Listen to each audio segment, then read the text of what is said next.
Yeah, that's right. This week was CES. And so, there are a lot of awesome new innovative products that are released at CES. Now, most of it isn't actually released, it's either just under development or it's just experimental. But, some of the stuff actually at CES is going to be coming. And so, some of this stuff on this list that I really enjoyed watching, and some of the stuff might come to the public soon, and some of it probably will never actually hit the public market just yet. And so first, let's just start off with NVIDIA's Cosmos AI model. And so what this is it's basically a model playground for you to test out and simulate basically robots without you having to actually do it in real life. Basically, it gives you a little simulation and situations to make real world scenarios. The other thing is the Honda Zero SUV series. And so this is the SUV and a sedan series. And so what's special about this is that, well, the battery is able to charge in 15 minutes. And it's also an AI driven powered car, basically allowing the car to actually be able to drive by itself autonomously. Now, we'll just say Honda is trying to get this to come out by 2026. They aren't totally sure. Obviously, as I just said, CES is kind of just like a gamble for companies, just to show off their products and what they can do. But prototypes could obviously mimic the design of how the car already looks in the showroom at CES. The other for the computer would be the Asus Zenbook A14. And so what is this? Well, this is probably one of the thinnest PCs slash laptops that we've seen in a very long time, having about a 30-hour battery life. And the X Elite model is going to be around $1,100 and should actually be coming out later this week. However, if you want to get the Snapdragon Plus model, it's going to be a little bit more affordable, around $900, and it will actually also be coming out sometime this March or this year.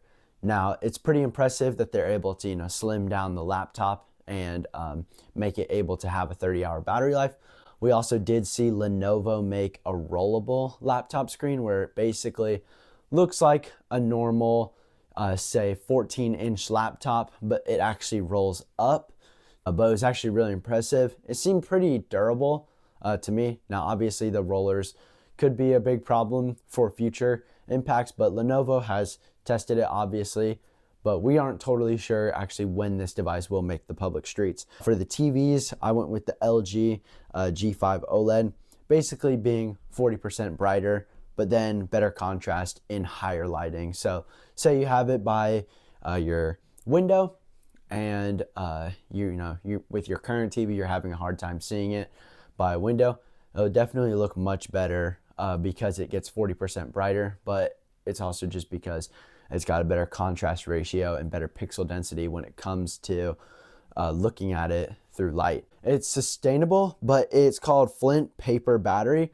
And so basically this is a alternative to lithium ion batteries being able to, we'll just say it's able to expose and decompose itself in a matter of time. So they're estimating about 6 weeks. And so this is a company outside of Singapore, and it's made out of cellulose.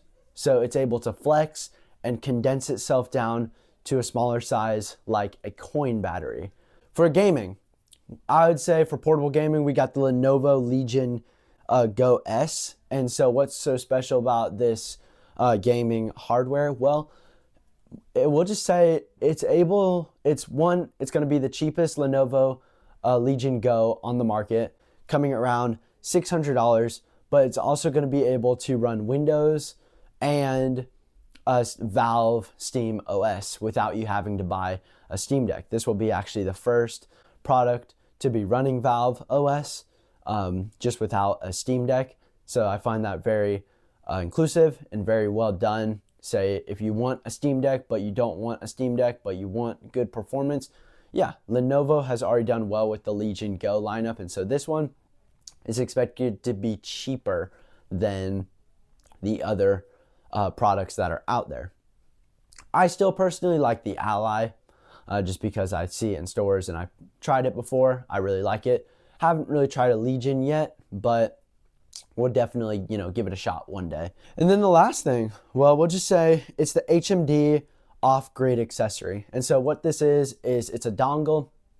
It can work with both iPhone and Android. The best part is that it can work with older phones. Say you got an iPhone 13 like I do. It can definitely work with older phones. It's a dongle adapter costing around $200. They're actually saying that it will be around an $80 subscription for a year, which is kind of sad considering that you bought the product, so you kind of want to get the product. But it will be coming at that $80 a year price range a month if you want to actually take advantage of being able to contact via cellular. I do think it's amazing how we've been able to put this technology in smaller devices, and this will be able to work on satellite. So if you're in an area without cellular, it is an item for satellite. So definitely pretty cool. Contact emergency services and things like that. But anyway, that is your CES recap. If you guys enjoyed this video, obviously, give this video a thumbs up. Definitely hit the subscribe button. Check out the Instagram down below. We also got a Discord. We don't really do much on there. We actually post a lot more on Instagram.